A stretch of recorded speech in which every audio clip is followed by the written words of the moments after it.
पहलगाम में पाकिस्तान के आतंकी हमले के बाद जो भारत पाकिस्तान में तनाव शुरू हुआ है उसमें 17वें दिन इस वक्त सीधे अभी की बड़ी खबर से हम शुरुआत कर रहे हैं।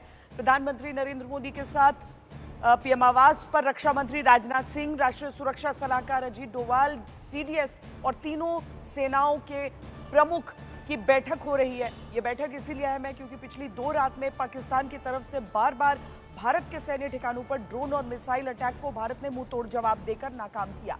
अब सवाल है कि क्या पाकिस्तान लक्ष्मण रेखा लांघ सकता है, जिसके लिए उसी की वजह से उसका नाश तय है। अगली बड़ी खबर जो बहुत जरूरी है, केंद्र ने उरी पूंछ के बाद अब कुपवाड़ा में भी पाकिस्तान की तरफ से जबरदस्त गोलाबारी शुरू हो गई है। कुछ ऐसे इलाके हैं जहां पर लगातार टारगेट करके पाकिस्तान की तरफ से सीजफायर वायलेशन किया जा रहा है।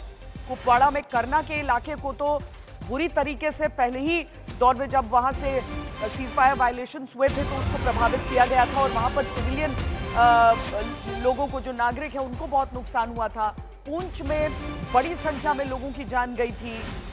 अभी भी पाकिस्तान की तरफ से इन क्षेत्रों को निशाना बनाया जा रहा है, पर भारत की सेना की तरफ से एलओसी पर मुंहतोड़ जवाब पाकिस्तान को दिया जा रहा है। उड़ी, पूंछ, कुपवाड़ा, इन सभी जगहों पर पाकिस्तान की फायरिंग जारी है।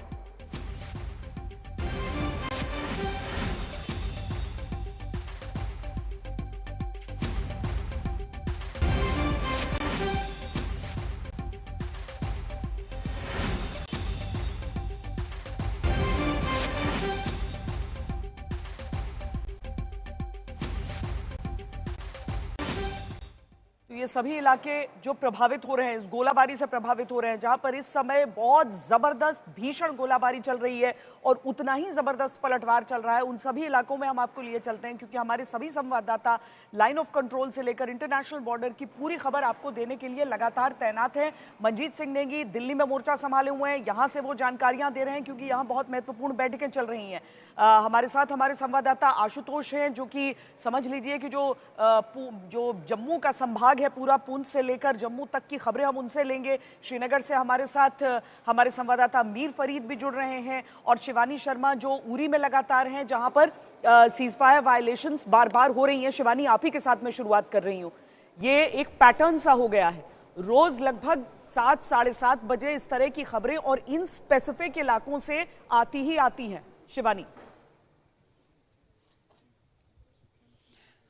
श्वेता, आप ठीक कह रही हैं। पिछले 3 दिनों से खास तौर पर हैवी शेलिंग यहां पर रिपोर्ट की जा रही है। पुंछ का इलाका है, रजौरी है, मेंढर का इलाका है, नौगांव का इलाका है, तंगधार, इन सभी इलाकों में शेलिंग जारी है और एक पैटर्न, आप ठीक कह रही हैं, दिन में कुछ घंटों के लिए ये शेलिंग रुकती है, लेकिन जैसे ही शाम होती है ये हैवी आर्टिलरी गनफायर शुरू हो जाते हैं और ये बड़े कैलिबर के धमाके यहाँ पर किए जाते हैं। जो अटैक किया जा रहा है श्वेता, वो सिविल एरियाज पे जो गांव हैं, और इन गांव ने कभी भी अब तक इस तरह का इंटेंस शेलिंग नहीं देखी थी। पहली बार ऐसा हो रहा है और शायद इसीलिए किसी ने ये सोचा नहीं था कि इन घरों या उस रेंज के घरों में भी इतनी शेलिंग होगी और इतना डैमेज होगा। तो बहुत सारी तबाही यहाँ पर हमें दिखाई दे रही है। बहुत सारे घर यहाँ डैमेज हुए हैं, लोगों को इवैक्यूएट करके दूसरी जगहों पर ले जाया जा रहा है। कई कैजुअलिटीज़ की खबरें पुंछ सेक्टर में थी, 16 कैजुअलिटीज़ कल तक हो गई थी। आज की फिगर्स हमें उनका इंतजार है, लेकिन लगातार जो माहौल है वो तनावपूर्ण है क्योंकि सीज फायर वायलेशन पाकिस्तान की तरफ से तमाम सेक्टर्स में जारी है, जिसमें से उरी भी एक है। श्वेता, तो एक तो अलर्ट रहना है लोगों को कि घर के भीतर रहना है, अंधेरा हो जाएगा, मतलब ब्लैकआउट और सायरन्स, उसका अभ्यास चल रहा है। और दूसरी तरफ ये सीज फायर वायलेशन की जो खबरें रोजाना आ रही हैं